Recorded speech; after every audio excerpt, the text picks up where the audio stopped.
these are real feelings I have. Those feelings exist every single day of the month.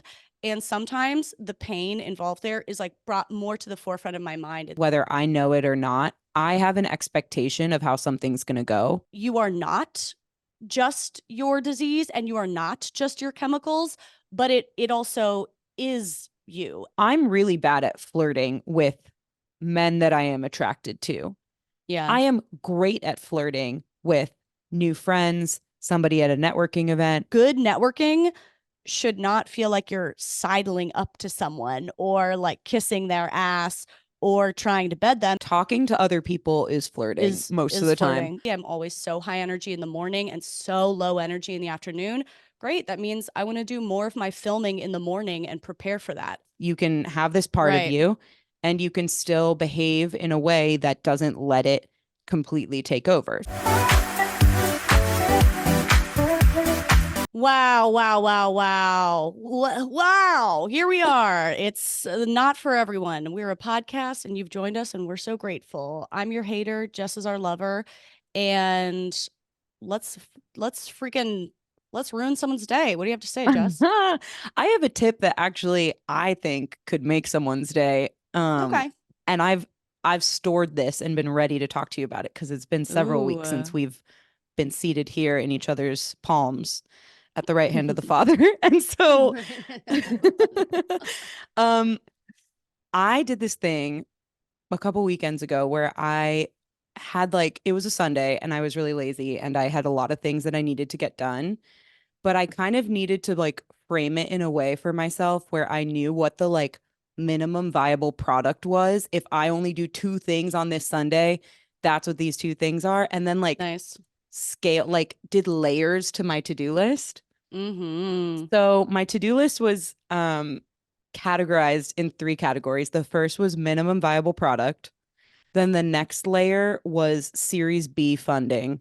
And then the final layer was skip right to IPO. And I decided to treat myself like I'm a tech startup and roadmap my Sunday, innovation roadmap it.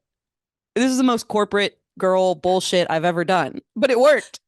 She loves a branding opportunity. Bitch will not pass up the opportunity to brand her to-do list. Is that what it is? It's branding? I think it's you gave fun little titles to the thing. I think because it is not literally a corporation, I think you branded it. But I think I'm onto something, and there's probably a book about this, and it's probably a book that I would hate if it actually existed. I would totally true. But I also would totally roast the person who wrote this book. And yet I am the person saying treat yourself like a company. What? Yeah, I one time I remember there was one time where I don't know what my point was, but I just started screaming that I am the CEO of my own life. And I don't remember who I was screaming this to. I think it was an ex, and he never let me forget it. He was like, that's one of the dumbest things you've ever said. And I was like, yeah, but I also think it's true and it means something to me. I am the CEO of my own life. And that's why this company is in the dumpster half the time, because I'm in charge. No, but it's true. I feel like there's something, at least if you're a person who has an entrepreneurial spirit, that's how I would put it on my resume, or has a small business or whatever, you do take a business seriously. So take your own bullshit seriously. I mean, the things on my list were fold laundry, vacuum. It was still household chores, but that's CEO shit. Yeah. True. What were the lower bonus? What's straight to IPO? What were those straight items? to IPO was figure out what I'm doing for my upcoming vlog. Clean the whole kitchen. It was big. It was big undertakings. Whereas that's big undertakings. The stuff in the middle, yeah, which I am a big daddy, but not on Sundays. Sundays are my day for nothing. Day of rest. Series B funding was fix my printer, which I could go on a whole other rant about how shitty printers are. Oh, bitch, I'm ready to talk about printers. Do you want to make this the printer episode? This is the printer episode. All facts, no printer. First of all, why do they even still exist? Second of all, why are they terrible? Third of all, How dare they? I have this tiny, stupid printer because for some reason I still have to print things in 2024. I know. And I had to return literally today. My day was ruined by a printer, by various printers. I had to return like a dress from Reformation, la la la la la. And when I did the return, I had to print. They didn't give you a QR code. I had to print the label, and I'm like, well, thank God I bought a printer just to return the stupid For dress. return. For Return returns. for For returns returns. for returns. And the printer connects by Bluetooth. I've put off doing this return for like 2 weeks because I know it's going to take me 3 days to connect my goddamn printer via Bluetooth, which is only ever connected to one thing. How can it be so complicated? Did that whole rigmarole, printed it. Oh, the ink is only light blue. It printed only in light blue, which I think means it was actually out of ink. Doesn't print on the right size. It's just going insane. I can't even turn the guy off. So I eventually walked to my nearest FedEx, spent about 15 different various dollars trying to use their computer, their printer, and the printer at FedEx kept printing the packing slip like off center, so the side of it was getting cut off, so you couldn't see the whole address, you couldn't see the barcode that they need to scan. I have 4 editions of this Reformation return receipt packing slip now that can't be used. So then I walked over to like USPS to mail something else I had to mail. And I was like, I don't know if this Reformation thing will scan. Like, is this scanning? Can you let me know? And they're like, well, that's FedEx. That has to go through FedEx. Bitch, I was just at FedEx. And their printer was pretty mean to me. Went back to FedEx, eventually printed and shipped it. I'm just angry. This isn't a good story, but I am furious. Like, I'm involved. I'm deeply in this right? story because that's me all the time. The only reason anybody has a printer is because of Ugh, returns, first of all. Second of horrible. all, I would rather just hand write an address on a box and like hope it gets to Reformation than have to deal with this printing their packing slip and taping it on. What happened if we're not going to be Well, you have like to pay. You QR have to pay coded? then. I know. Well, you have to pay then for the shipping. And actually, at the end of this, I probably You would have paid more spent at less. FedEx printing 100%. Yeah, 100%. it's like if we're not going to have this be the most technically efficient with QR codes and they print it for you and whatever system, then let's just go back to like good old fashioned. I'll write the thing on here. It'll get there. Maybe you pay at FedEx, but then they like refund you when they receive it. I don't know. Let's go back to analog because This is horrible. this is horrible. I It's hate horrible. printers. Printers, they're up there for me with automatic hand dryers. Like, Mm, who is working on this technology? Nobody is. But like, can we get one dude from Tesla to like look at these? right. And I don't think it's going to take a lot of his time, her time. Her Don't at time. me with the genders. Don't at me with the genders. I'm not in the mood. Okay, so you're fired up. This is perfect. This is I right where am I want fired up. you. Yeah, I'm pretty angry. I'm feeling What's making you angry? Is something violent. contributing?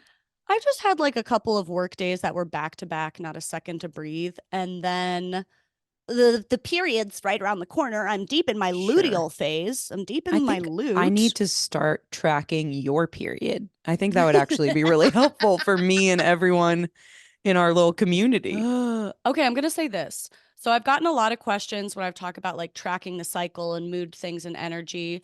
And I was gonna talk about that in a solo episode, but then Justin, I was like, I don't know if Justin has that much to say about this, so we didn't. Um, but I'll actually would like to hear about his cycle. But I also wanted to respond to what you said in your last Just Thoughts episode. You were talking Yeah. about like I want to be able to track energy and moods in my cycle, but I don't have my period. How do I know? And what I wanted to say is like, um, for me, the point is not so much to know the menstrual cycle. Like that's a separate thing I want to know just for like period tracking and pregnancy scares and all of that.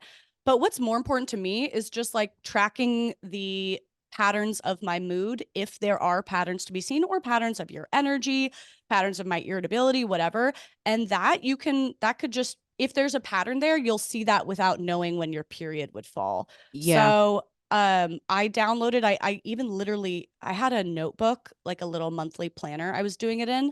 But then eventually I just downloaded an app, and somehow they all cost money because nobody will make anything for women unless they can make a profit. Mm-hmm. And each day it lets you log like mood, sex drive, physical symptoms, bloating, cramps, energy, whatever.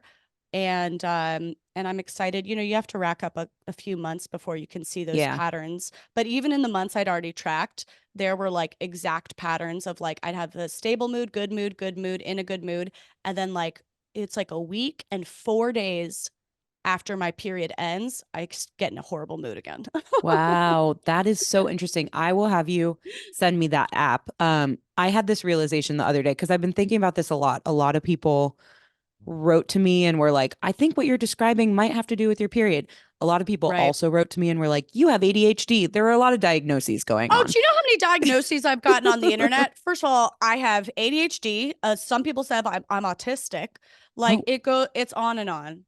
Yeah. right. Yeah. I was like, okay, I'll write all these down and, think on them. The period one did like I got kind of frustrated because some people were like, you should get off your IUD. Like, that's not your business. I know that people are just trying to help, but it frustrated me a little bit. But that is the reason that I don't get my period is because I've had this IUD and it works well for me and whatever. Why are they saying you So have to get off your IUD? because some people get like, we're blaming it more on like birth control. Maybe birth control is affecting your energy and like there are, different forms of birth control like can mess with people's moods Y'all, and everybody whatever. is so different. You got to figure out what works Yeah, for you. it's like I've Everybody's been so on the different. IUD for 5 years actually. So I'm due for a new one and it's been working great. But no, it basically my point is there's like all these contributing factors. And so I was a little hesitant to track my period, especially because I don't get a period. And like Yeah, I was just like, there's so many factors. I don't know if it has to do with that. But then the other day it did occur to me like who cares what the factors are? That's exactly why totally. tracking your The energy, yeah. regardless of what the contributions are, is what could be interesting. And I noticed Mm-hmm. already, we're recording this first week of May, and it was the first week of April when I had a really creative and high energy week.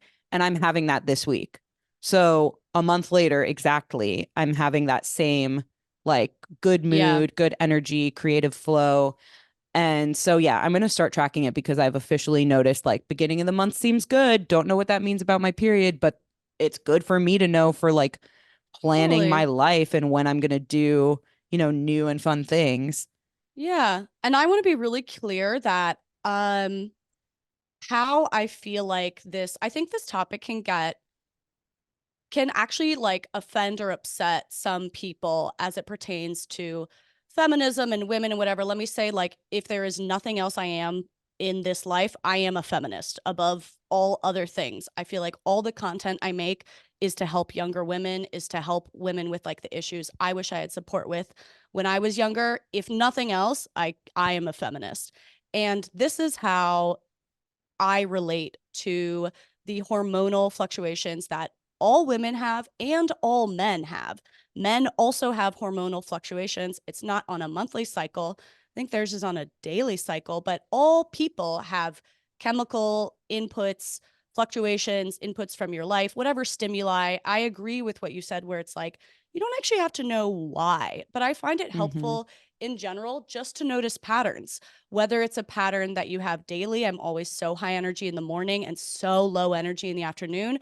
Great. That means I want to do more of my filming in the morning and prepare for that. Or whatever it is, I genuinely believe men and women, period or no period, anyone can benefit just becoming more aware of your own patterns and cycles because most of life is pretty cyclical. You know, you have like Yeah. really periods of motivation, periods of creativity, and you have dips. You have periods of connection, periods of optimism, and you have dips like everybody does. And I do also feel that I see patterns in mood that seem to correlate to my menstrual cycle. And I've even talked to my therapist and psychiatrists and psychologists about that. And I've talked to a psychiatrist who she did her PhD studying PMDD and PME in women. And I've talked to a psychologist who was a little more wary of looking at things in these terms. And if it overall, like if it's helpful to you, it's helpful to you. And my own therapist is she's actually a little hesitant of overemphasizing the cycle. And what she's hesitant about there is she's hesitant of someone taking cycle fluctuations as a way to dismiss or discount what you're feeling. And Mm, that's not it. The feeling is not, to me, the attitude is not, oh, I'm angry right now, but it's just my period. So it's not legitimate and we don't have to listen to it. Something my therapist said, which I thought really resonated, is she was like, I think uh phases of your period can get you more in touch with your pain. And that sounds very accurate to me, where it's like the thing that might be getting me riled up or getting me irritated or something, it's not like I'm experiencing psychosis or I'm on a drug trip and this thing is going to completely go away once I get my periods over. It's more that it is a real feeling. It is a true feeling of pain or irritation or frustration or existential dread or whatever, that I am more in touch with that pain and more in touch with that feeling and what it means to me and how I relate to it at certain times of the month. So yeah. when I talk about these things, I just want to be really clear that it does not mean, oh, she's on her period, we discount what she's feeling. By no means. Like, we're actually all just bags of chemicals, and you can't really separate, oh, that's just my chemicals. It's like it is you and it My isn't chemicals. you. I'm actually going to start doing that. You Oh, know my what I chemicals are mean? really, off today. No, I'm Well, it so with you. I becomes, understand yeah, exactly what you're saying. it's like it is you and it isn't you, and it's true for everybody.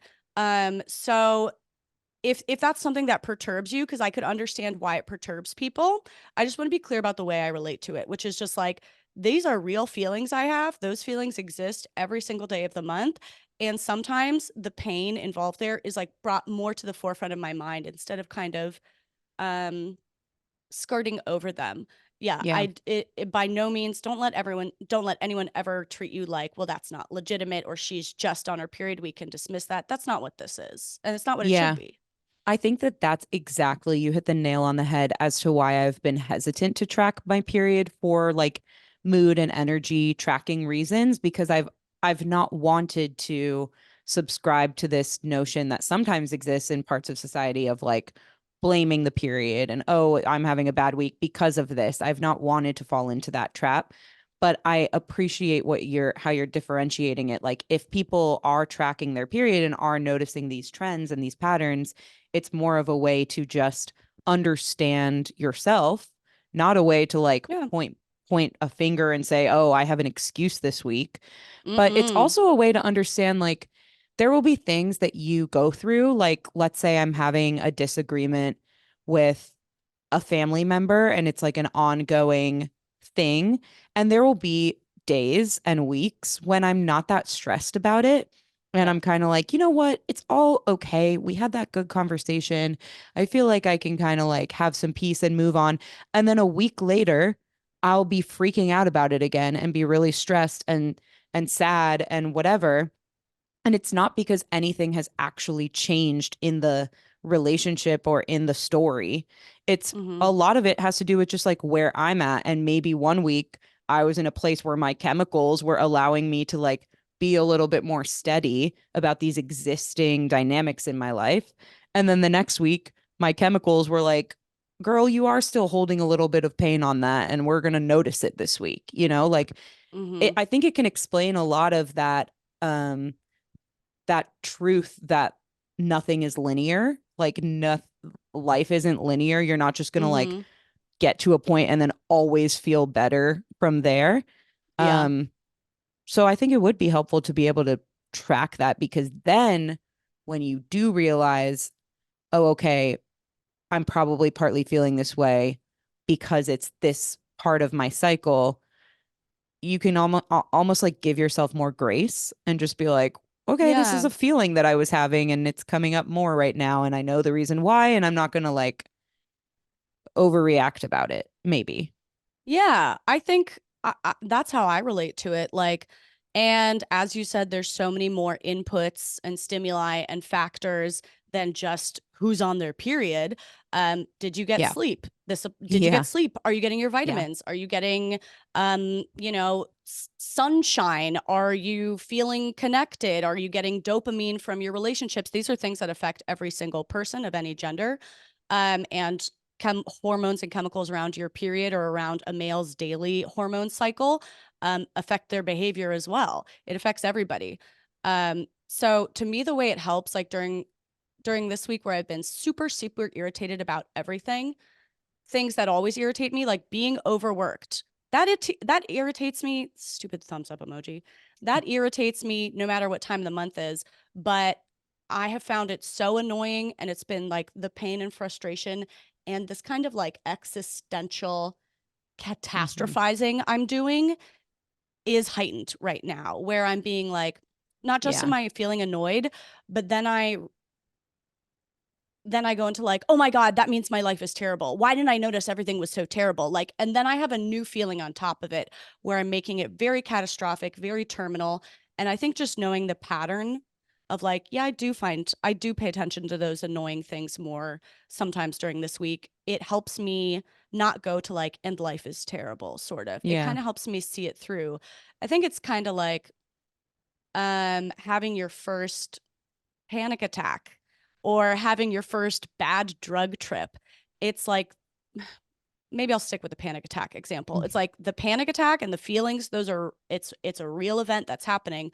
But there is something after you've had like 10 of those where this is horrifying right now and it is real and it's what I'm experiencing. And also there's going to be a different thing I feel later.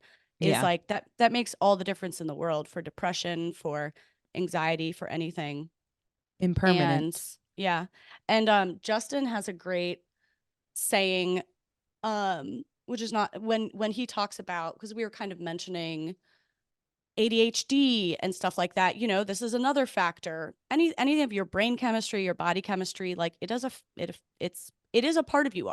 It's not, and it is. A phrase that Justin says that I think is really on point is he'll be like, it's a mitigating factor, not exculpatory. So like saying, I have ADHD, Exculpatory. exculpatory, like mitigating, what if I understand someone's inattentiveness or their seeming bored or tuning out in a conversation, it could be really offensive. But like understanding they have ADHD, it's a mitigating factor. It helps me understand it more. It helps the context. It doesn't mean that they're completely off the hook and that I'm never allowed to like hold them accountable.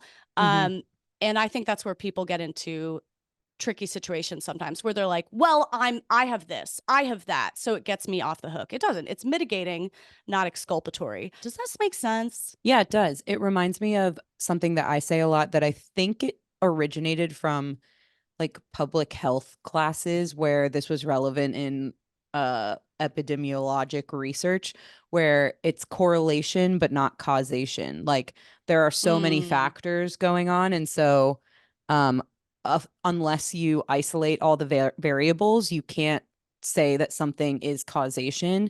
It is correlated, but it is not like the only factor at play. Kind of reminds me of that. That's something that I say a lot in life because it's true. mm, Like you can't really point to one thing and excuse um everything that's happening because of that one thing. You're not running like a controlled study. It's not possible. Okay, now you know about yourself. I have this diagnosis or whatever the case may be. I'm worse on my during my luteal phase, like whatever. But that is information to learn about yourself to try to um, you know, cope and exist better knowing having that knowledge. Obviously some people have more control over that than others depending on what's going on with them, but um it's just like you can't lean on it as an excuse. That's not the point yeah. of doing like self-work and being self-aware and getting a diagnosis like ADHD and whatever else. Yeah, it's so nuanced and tricky to talk about. I feel a little Yeah. like scared talking about it because I it's so hard to articulate and I'm not a professional in any way on these topics. I'm just talking about like learning what I've learned in being relationship with people, including myself and others of all kinds of diagnoses. It's like I agree with what you said. If you're going to take that, if you're going to take one factor like a diagnosis and say, and that is why you're off the hook for what you did, Yeah. it's a dangerous place to be in, because it means if you're no longer responsible for what you say or what you do, sometimes that is the truth, and that means that I have to interact with you as it's a very different kind of relationship. Then it's one where I can't rely on you emotionally, logistically, as in the same way as I would other people. Mm. Yeah, I don't know if I'm like explaining this. Is this sounding? Am I I saying anything? I think you are. Yeah. And I like that you're approaching it from the perspective of like someone who is a friend or a partner Yeah, or a daughter or whatever, as opposed to being the person, going through whatever they're going through. We can't speak from every single point of view and every diagnosis that exists out there, but we can speak to the experiences that we've had, and maybe you more than me, of, you know, having a relationship with a person who is going through whatever they're going through, and like needing to find that balance of understanding and compassion and like support, but also not letting it become an excuse. And I think this doesn't apply to yeah. everything, Yeah, it. I'm sure there's plenty. I think there are plenty of, I think that's why I'm getting hesitant. There's Yeah. plenty of diagnoses that we're not thinking of that obviously it But might apply to. I guess, like, there's such a yeah. tendency right now to like, I feel like neurodivergence and ADHD are everywhere on the internet, and there's such a tendency to just, especially when you like see a person who you don't know, like somebody on a podcast or a celebrity or whatever, Mhm. um, to like label them with a diagnosis, because these terms are becoming more and more understood and commonly Mhm. used, and also like destigmatized, which I support that. But at the same time, I think that's why this is an interesting conversation and an important one, because um it can very easily get out of hand. And so like there needs to be recognition that like, okay, maybe you are even right, and maybe this person does have a certain diagnosis. Like, then what? Does that mean that like everything gets to That be everything's a canceled get out out of by jail, that? right? Right, right. Yeah, it's really hard to explain, and I think the best way to talk about it is like in specific. Like, I have one close family member who's bipolar. There's so much bipolar in my family. One close family member who I adore who's bipolar, and I remember growing up as a kid learning they were bipolar and these like crazy things that would happen. She would have to be institutionalized or put in jail, or own family would have to call the authorities on her because she would be at risk of driving and killing somebody by accident in a Yeah. manic state or whatever. And I remember as a kid being like, sometimes I'd see her and she was in such an unrecognizable state, and I would say, "Oh, that's not my family member. That's not her. That's not her. That's the bipolar." But then after you see it over years and years, it's like, well, I can't write you off half of your life. That's actually not a courtesy to you either. I can't just Hmm. write you off for 50% of the way that you show up in life. That's actually also not treating someone like a human. So it like, I don't know, I just feel like I realized through experience um this weird space where it's like you are not just your disease and you are not just your chemicals, but it also is you. And I think that that term of like it's mitigating, not exculpatory, um, just gets at it really well. And I don't know, it does feel important to talk about these days when I do hear a lot of people being like, "Well, that's my ADHD. Well, that's my ADHD." Mm. And guess what? I'm actually getting ADHD testing. I'm getting a bunch of like learning disabilities and attention thing testing in a week or so, because I think it probably does apply. I've heard it a lot. Um, but it also it's different to take it, yeah, as a mitigating factor, which is context, and it can help you learn about yourself, and it can help the people who love you learn about yourself. And it's different than treating it as like a get out of jail free card all the time. And Yep. it's tricky and it sucks when you have to deal with those, and maybe somebody else doesn't. But in a way, I kind of think everybody has their thing somewhere. Right. I I mean, I have a much easier maybe to digest example, like something that I think has become so normalized that we're all okay with me using it as an example, which is Mm-hmm. anxiety. I have Mm-hmm. anxiety. It is a Yeah. part of me. I am not entirely defined by it, but it is part of me. And it's something I've had to learn how to manage. I've had to learn to notice when it comes up and what are the triggers and how can I, bring myself back down to earth. And it is a part of me. And that doesn't mean that I blame everything on it. It also doesn't mean that I only behave from an anxious place. Like Right. I take risks. I try new things. I do things that scare me. I try to. I might be anxious. I might be scared. I might have that feeling pop up. And that is part of me while I am out there doing the thing that I was scared to do. So you can have both. You can have this part of Right. you and you can still behave in a way that doesn't let it completely take over. So that's like a really, Yeah. That's a you great know, example. easy example, I think. I think And so. And as your yeah, friend, like knowing that you're anxious and like what brings out that anxiety can totally help me know how to read um yeah, behaviors I'm getting from you and how to interpret it, how to not take it personally, how to whatever, how to respond in a more helpful way. But it would be really actually inhumane of me to write you off every time you're being anxious just because I'm right. like, oh, well, that's the disease. Oh, well, that's the disorder. That actually would be failing to see you as a human, as Right. opposed to, I think people want to be doing the nice thing to be like, oh, that's just their whatever. But it's Mm, actually a way of writing people off and not accepting the whole version of them. hmm. That is so, I love that. Yeah, I think that's spot on. Okay, we Wow. We really did figured it that. all out. We really did that. I'm excited for the DMs. I know. Oh, God. um, let me see what else I got going on over here in my notes for you. Um, mhm, mhm. I haven't had any new thoughts about the Berenstain Bears. Oh, Just that's a good wanted to update. say that. Yeah, in Okay. case anyone's Um, worried. do you miss them? Are you kind of craving it now? I don't Or think no? so. You're okay with No. having it Maybe that's part gone. of my cycle. It's just like Right. What in you my should add that to your notebook.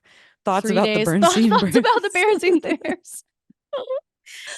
Thoughts about the Um, Berenstain Bears. okay. I want to talk about a I guess the topic is really like communicating in relationships and just how many people can say things and think that what they're saying is obvious, but it Mm-hmm. can get so interpreted differently. So, very easy example. I got home from the gym the other day and asked Ryan, "Do I smell?" And he said, okay, he is a very blunt, direct person in the first place. But he said, you have a scent." And I was like, okay, is it like, what is it? Is it bad? Like, should I shower right away or is it okay that I can like hang out for a little bit? And he just like wasn't really giving me what I needed. And ultimately, I had to explain that when I ask, do I smell? I mean, do I smell bad? I Yeah. don't mean I don't mean do I have a scent. I have Right. some scent. I'm a human being. Yeah. I perspirate, I use deodorant, I use perfume. I have a scent all the time. I'm saying, do Right. I smell bad? And it was just this weird, like little moment that I think happens in our relationship a lot. We Oh communicate my really God. differently. And there are Oh things my that like God. I think are just so the way I said it, how could you confuse the question, do I Right. smell? But he is so like literal and direct with certain things and just like you asked me this question and that is what I'm going to answer. Um, it didn't offend me. I was just like, you're not getting it. Like, Right. we're speaking two different languages.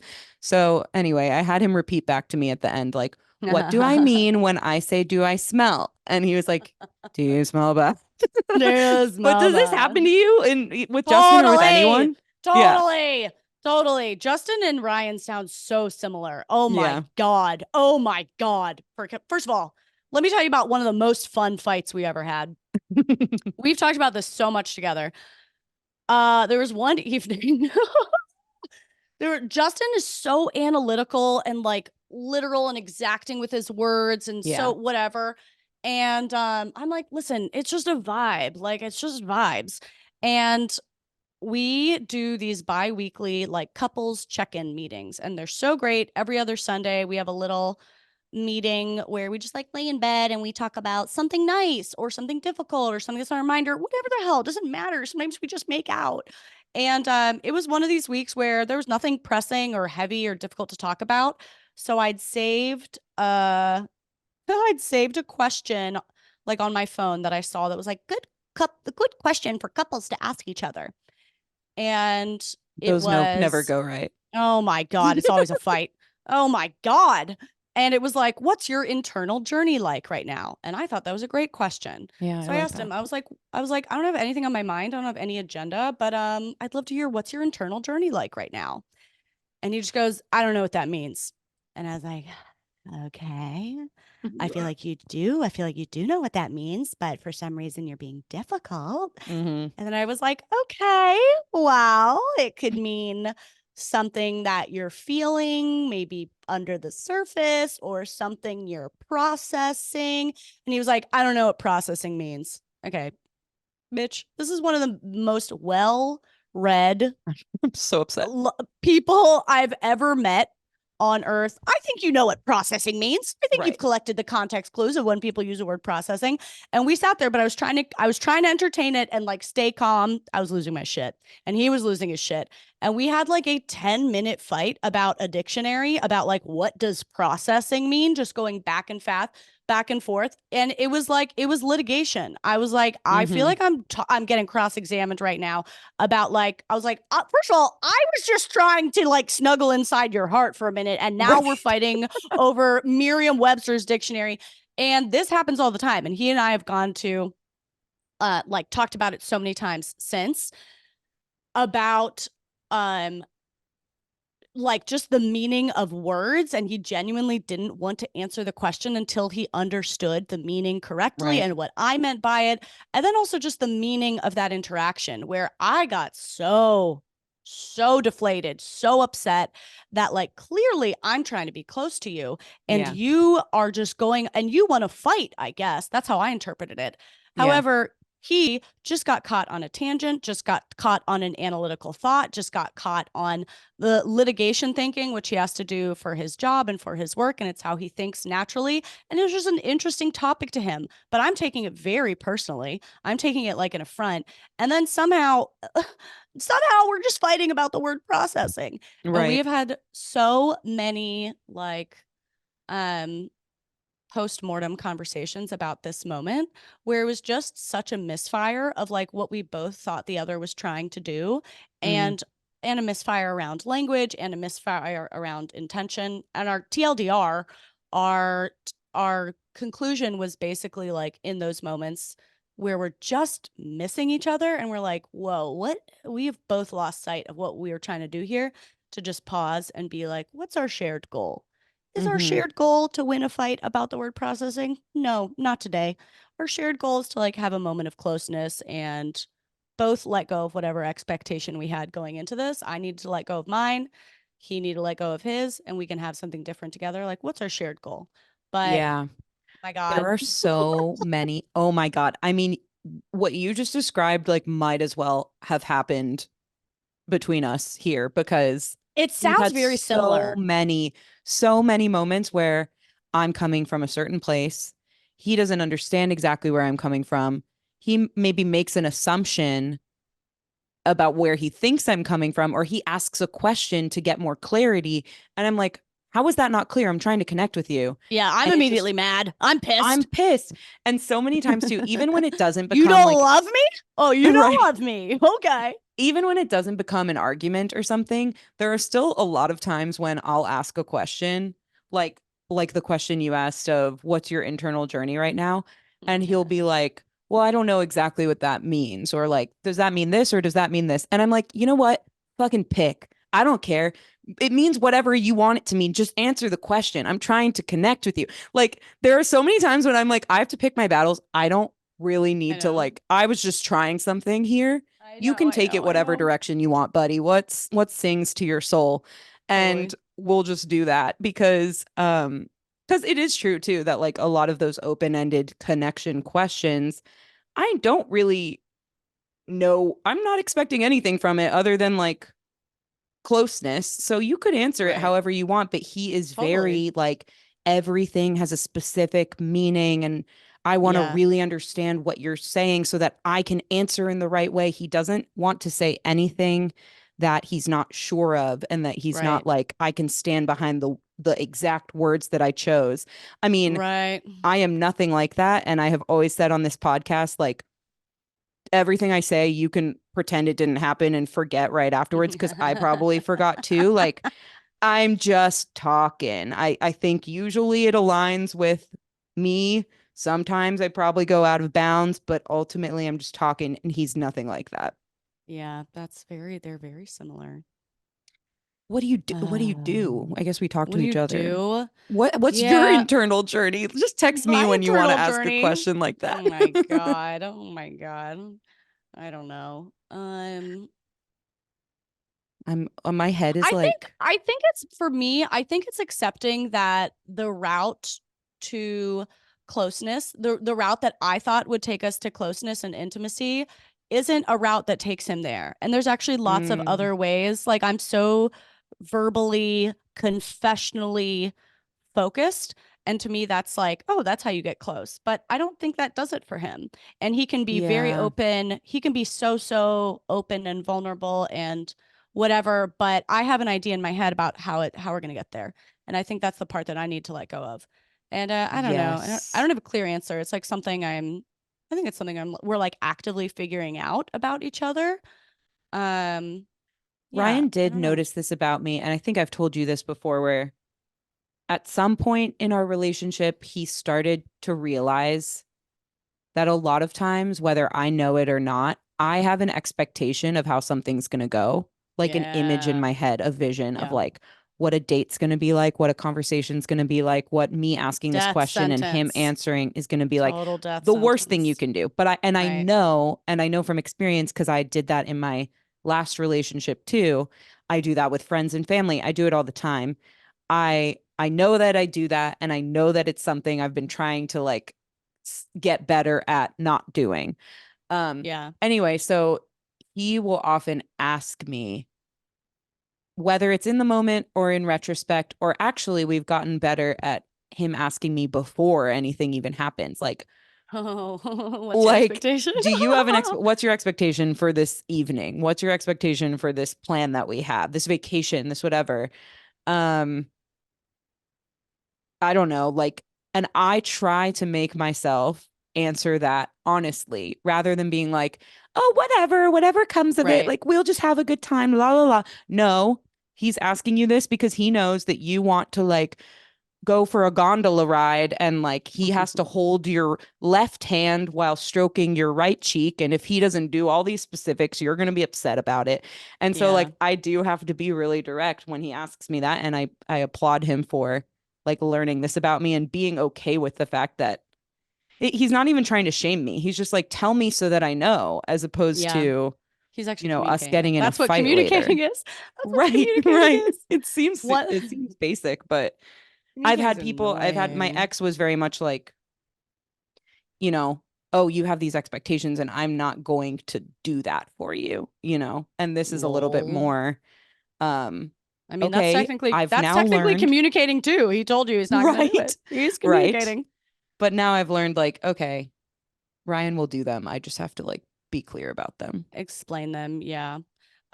Something that has helped me sometimes in those moments when I get irritated or like then the feeling compounds and like the frustration and like this isn't right and this isn't what I wanted and like I thought we were gonna have a cute conversation. And he must be feeling this and he's interpreting it Mm, that way and this is what he's doing. Recently a therapist gave me a little mantra. I love little bite-sized mantras that like help recenter me. And this helps in so many places of just being like, what if everything is okay? yeah. What if everything is okay? Like as soon as I'm feeling a negative feeling, it's usually me making a lot of assumptions. It's usually me like guessing what's happening on the other end or whether I'm anxious or I'm feeling a lot of distance or what if this horrible thing happens? just countering it with like, yeah, what if that horrible thing happens? Or what if everything is okay? Like, what if everything's okay? It's so simple, but it's been enough to just kind of like knock me out of moments where I'm getting really ahead of myself with assumptions. Yeah. Yeah, assumptions are the They death make an of. ass out of you. There it is. And You know, well, as I really started to just say it, me. I was like, there is a saying for this already. And there Yeah. you had it. Ass. This episode is sponsored by BetterHelp. I've been doing therapy for a long time now, and it feels like one of the only places where I can just say all of my most dark, intrusive thoughts off the dome without any shame whatsoever. It's deeply important to me to get those off my chest and to just like feel like I have the space to say the deepest, worst things that come to me so that I can be free in the rest of my life to live without those thoughts. You know what I mean? It just can plague you. I get it. I can't believe you said off the dome. I like that. I've never heard that. Thank you so much. I could talk about dark thoughts forever. Yeah, my therapy is basically like a confessional. Believe it or not, all my darkest thoughts actually don't get on this podcast. Things I have shame about, things I think are horrible, things I think no one will tolerate about me. But being able to say those things out loud to someone who can help you find your center of gravity, your anchor, I feel like it's the key to being able to accept love. It's the key to everything. Yeah, say it to someone you're paying. That's that's my motto. We love therapy, and our therapists are really prisoners to our dark thoughts. They can't leave. One of the things I love about BetterHelp is it makes it incredibly easy to get in touch with a therapist. That can be the hardest part of the process, just finding the opportunity for help. And BetterHelp makes it so easy. It's all online. You don't have to leave your home. It's designed to be convenient, flexible. If you ever want to change therapists, you can change it anytime. Therapy's changed my life, and I know that it will change yours. If you are thinking about getting started, I would definitely give BetterHelp a try. Get it off your chest with BetterHelp. Visit betterhelp.com/notforeveryone today to get 10% off your first month. That's BetterHelp, HELP.com/notforeveryone, spelled out exactly like our podcast name. No number 4. There's no number 4 in there. It's FOR. That's right. Not for everyone, just like words, you know? Just the words, baby. Get those words off your chest. Okay, we got a funny DM a couple weeks ago. She said, I have a what to do. Bathroom stall statistics. When I enter public restrooms, I have this mental statistic of which stall was least likely to be used and abused the most. So like if there are 4 stalls, most people use the middle, so I will use the third. The handicap is a no-go because we have to be respectful, and those that do use it are savages. What stall do you think is the best? Oh my God, I didn't know that you weren't allowed to use the handicap stall. Is that a thing? If it's an empty bathroom and there's no one there, I can't go in the handicap stall? I mean, if it's empty, then you shouldn't go in the handicap stall. I'm not like tripping someone in a wheelchair so I can get to the handicap stall. But it's more like if there's a line. Well, but if there's a line, you're at like the airport, you're just getting into whatever stall is available so that it's fastest, right? I didn't know it was reserved. I mean, I actually need clarification on this. I don't know. A handicapped parking space is reserved for handicapped parking, but yes.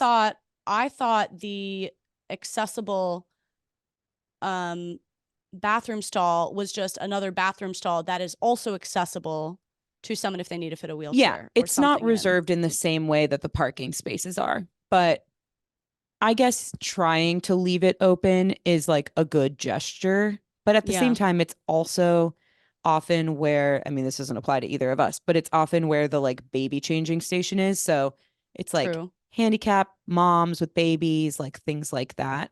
But I mean, that being said, sometimes I go into one because it's what I have available. Or sometimes if I like need to change and I need a little bit more space and I'm changing in a public bathroom with stalls or whatever, sometimes I'll go into that one. Yeah, these are the reasons people use that bathroom. Like I don't. Yeah. Look at how terrified we are. This is what the internet does to you. Look how terrified we are to admit that we use the larger Use stall when the it's yeah. available. This is what the internet does, people. Okay. It's This so is what true. everybody does. We're I'm so not going scared. to further explain why I use a larger stall when I'm in an empty bathroom. But that's not even the question. Okay, so do you go straight to that stall? Are you prepared to No, say you go no. straight to that stall? Okay. No, I think that one feels the most luxurious to me. And I'm like, everyone's pooping in there. I don't want to go in there. So Right. I would say I usually go to the second stall, but maybe everybody does. Maybe that's stupid of me. Okay. So that's where I'm at with this question.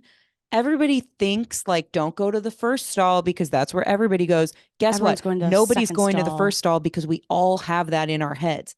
I Dang. go to the first stall or yeah, I usually think I go to the first stall for that reason because I'm like, everybody thinks the middle ones are the cleanest. I'm gonna outsmart them. But is everybody thinking like me? It's one of those, it's one of those, you can get into that cycle in your head, Right. you Right. know? This is a tough one. This is a toughie. Yeah, I also she called it a what to do. I feel like it's more of a hot What take. to So do? maybe our hot take Wait, what was is her question? What was her handicap question? stall. What was her question? Which stall should she pee in? Yeah, what's the like optimal stall to choose? Oh, the optimal stall. In a four, let's say it's a bathroom with four stalls and the last one is the handicapped one. I think it's the third stall. Because I I think lots of people will go to the second for the reason I said, but the third stall, everyone's also lazy. No one's going to take two extra steps. you I think that's think? the I feel like I think third the third stall stall, is I most think third popular. stall. What? I think third stall is the money stall. I think it's most popular because on your left is the handicap stall, which a lot of times nobody is in. So you have a little bit more privacy. You only have somebody on your right side. Oh, okay, I'm speechless. I don't know. Show me Because the sometimes you data. do think about, do you remember in chemistry class? Okay, this is related. This is relevant. I doubt it. Do you Prove remember it to Dr. me. Audeley, our chemistry? Did you Yes. have Dr. Audeley? Yeah. I think we were in the Yes. same class. And she taught us this trick to understand like how atoms go to different cells. I don't actually know the details. So Didn't pay electrons, attention. Didn't pay whatever, attention. doesn't matter.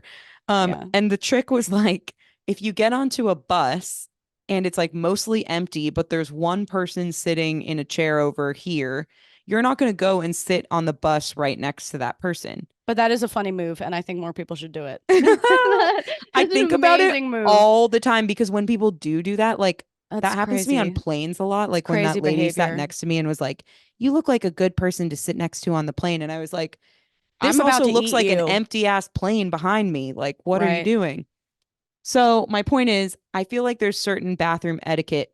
It Right. definitely exists in the men's room with urinals lined up. Like, what's if a guy's already in there, you're probably not going right next to him. You're probably staggering. And I feel like that can apply to the women's restroom too, because there's like, you know, noises that you want to like have a little space Yeah. from. There's nothing like violently exploding in like a silent room next to a stranger. I know it's the worst, Mm. but then you're connected. You know what their internal journey has been. I know. Sometimes other people's noises are so upsetting to me. I was like, why does it sound like that? You should sound like me. You know what I mean? I'm like judging other people's Whoa. noises because it's like I'm like, how did you even make that noise? W- Like if it's a different pitch or like what are the Yeah, noises? it's like squeaking and like whistling over there, and I'm just like, that's not right. Whistling. Whistling. Okay, so I don't know if we have a consensus here I or actually have a even consensus. okay. I have a consensus, which is people who breathe and huff really loudly in the bathroom stall should be shot. Yeah, I I think think that's right. I think that's what she was asking. That answers the question. Yeah. Okay. If you're yeah. Okay. Cool. Moving on. Um Here's a question. I think it's a good one. People have been really enjoying our work what-to-dos and work talk on here, which is funny because I'm so unemployable, but I like bringing the work stuff. Here's one. Somebody wrote in, how do you personally network without flirting? Oh my God. This is the best. This is my favorite question we've maybe Oh, ever really? gotten asked. Because this person is hitting on something that nobody wants to admit about What? networking, but is so true. Oh. Where Oh, you're all I fucking circle jerking, flirting at a networking event. It's all flirting.